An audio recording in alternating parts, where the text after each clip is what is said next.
अगर आज आप सुबह सोकर उठते हैं, मोबाइल चेक करते हैं, ब्रश करते हैं, नाश्ता करते हैं और ऑफिस या स्कूल के लिए निकल जाते हैं, तो क्या आपने कभी सोचा है कि ये सब चीजें 1000 साल पहले भारत में कैसी थीं? कैसा लगता अगर आप अचानक 1025 ईस्वी में पहुंच जाएं? ना घड़ी, ना इंटरनेट, ना कार, ना फोन, लेकिन फिर भी एक ऐसा भारत जहां हर गली, हर दरबार, हर मंदिर कुछ कहता था। एक ऐसा भारत जहां सड़कों पर ज्ञान की चर्चा होती थी, मंदिरों में विज्ञान की खोज और गांवों में परंपरा, संस्कृति और समाज एक साथ धड़कते थे। आज की इस यात्रा में हम आपको ले चलेंगे 1000 साल पीछे, एक ऐसे भारत में जिसे किताबों ने भुला दिया, लेकिन जो आज भी हमारी रगों में दौड़ रहा है। साल था 1025। भारत कई छोटे छोटे राज्यों में बंटा हुआ था, लेकिन हर राज्य अपने आप में पूर्ण और सभ्य था। नॉर्थ में गुर्जर प्रतिहार, मध्य भारत में चंदेल वंश, ईस्ट में पाल वंश और साउथ में चोल साम्राज्य। इन्हीं दिनों अफगानिस्तान से एक नाम बड़ा तेजी से उभरा, महमूद गजनी। उसने भारत पर 17 बार हमले किए। लेकिन ये कहानी सिर्फ हमलों की नहीं है, ये कहानी है उस भारत की जो तब भी झुका नहीं, जो तब भी ज्ञान का दीपक जलाए बैठा था। नजर डालते हैं दक्षिण भारत पर। राजा राजराज चोल और फिर उनके पुत्र राजेंद्र चोल, इन दोनों ने चोल साम्राज्य को सिर्फ भारत ही नहीं बल्कि दक्षिण एशिया की सबसे ताकतवर शक्तियों में बदल दिया। राजेंद्र चोल ने समुद्री बेड़ा बनाकर श्रीलंका, मलेशिया और इंडोनेशिया तक विजय पताका फहराई। लेकिन युद्ध से ज्यादा खास थी उनकी सोच। उन्होंने तंजावुर में बृहदीश्वर मंदिर बनवाया। आज भी अगर आप उस मंदिर को देखें तो आप चौंक जाएंगे कि इतना विशाल मंदिर उस समय कैसे बना होगा, बिना किसी मशीन के, बिना किसी आधुनिक टेक्नोलॉजी के। इस मंदिर के शिखर पर रखा गया 80 टन का पत्थर, वो आज भी इंजीनियरिंग की एक पहेली बना हुआ है।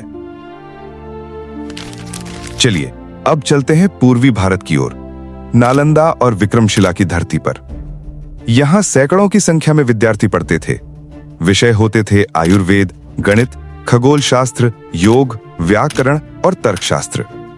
चीन से आए छात्र फाइयान और हेनसांग ने अपनी किताबों में लिखा है कि भारत का शिक्षा तंत्र उस समय दुनिया का सबसे उन्नत था।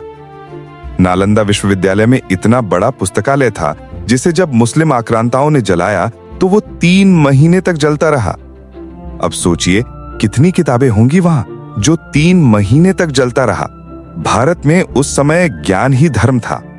भास्कराचार्य ने उस समय गुरुत्वाकर्षण के नियमों की बात की थी, जब न्यूटन का जन्म भी नहीं हुआ था। आर्यभट्ट ने शून्य की खोज की थी और पाई की वैल्यू बताई थी, और वो भी 5वीं शताब्दी में।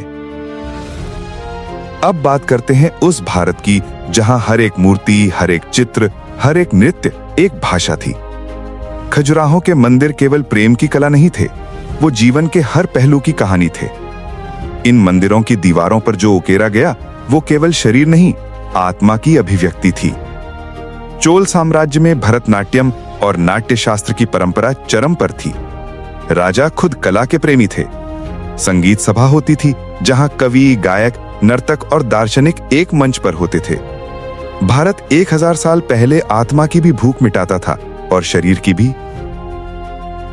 अब चलिए गांव की ओर। गांव वो थे जहां दिन सूरज की रोशनी से शुरू होता था और रात चूल्हे की आग के साथ खत्म होती थी।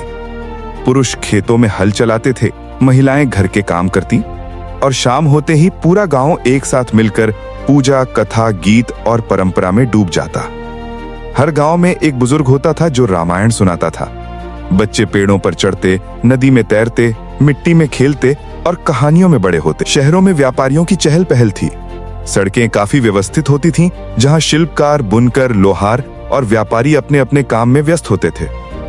भारत का कपड़ा, खासकर मलमल और रेशमी वस्त्र, चीन और अरब तक निर्यात होता था। अरब व्यापारी भारत को सेरेंडिप कहते थे, जिसका मतलब होता था स्वर्ग। उस समय भारत की जीडीपी दुनिया की लगभग 30% थी। अब सोचिए, आज भारत की जीडीपी मात्र 7-8% के आसपास है। तो क्या हम एक सोने की चिड़िया थे? हाँ, और वो सोना सिर्फ धन नहीं था, वो था ज्ञान, संस्कार और संस्कृति। अब बात करते हैं उस समाज की जो उस भारत को चला रहा था। हाँ, जातियां थीं, पर उनमें अभी उतनी कटुता नहीं थी जितनी आगे चलकर बढ़ी। लोग अपने कर्म के आधार पर पहचाने जाते थे। किसान को सम्मान था, गायक को भी और वैद्य को भी। मंदिर सिर्फ पूजा का स्थान नहीं थे, वो थे शिक्षा केंद्र, कला केंद्र और एक प्रकार का कम्युनिटी हब। अब एक महत्वपूर्ण बात, क्या 1000 साल पहले महिलाएं पीछे थीं? बिल्कुल नहीं। सावित्रीबाई फुले तो 19वीं शताब्दी में आईं, लेकिन उससे पहले भी महिलाएं आयुर्वेद जानती थीं, संगीत सिखाती थीं और युद्ध भी लड़ती थीं। राजस्थान की रानी नागमती, चोल की रानी कुंदवई और केरल की महिला विद्वानियां इस बात का प्रमाण है। आखिर में क्या ये भारत हमेशा ऐसा ही रहा? नहीं। आक्रमण हुए, सोमनाथ को लूटा गया, नालंदा को जलाया गया, दिल्ली पर कब्जा हुआ, लेकिन भारत ने हार नहीं मानी। हर बार जब विदेशी ताकत आई, भारत ने उसे पचाया, जैसे कोई योगी जहर को पीकर अमृत बना देता है। 1000 साल पहले का भारत केवल भव्यता की कहानी नहीं है, वो हमारी जड़ों की कहानी है। अगर हमें भविष्य को मजबूत बनाना है तो जड़ों को जानना जरूरी है। तो अगली बार जब कोई पूछे 1000 साल पहले भारत कैसा था, तो आप कहिए, वो समय था जब मंदिर गाते थे, नदियां सिखाती थीं, गुरु ज्ञान देते थे और भारत सिर्फ एक देश नहीं, एक विचार था।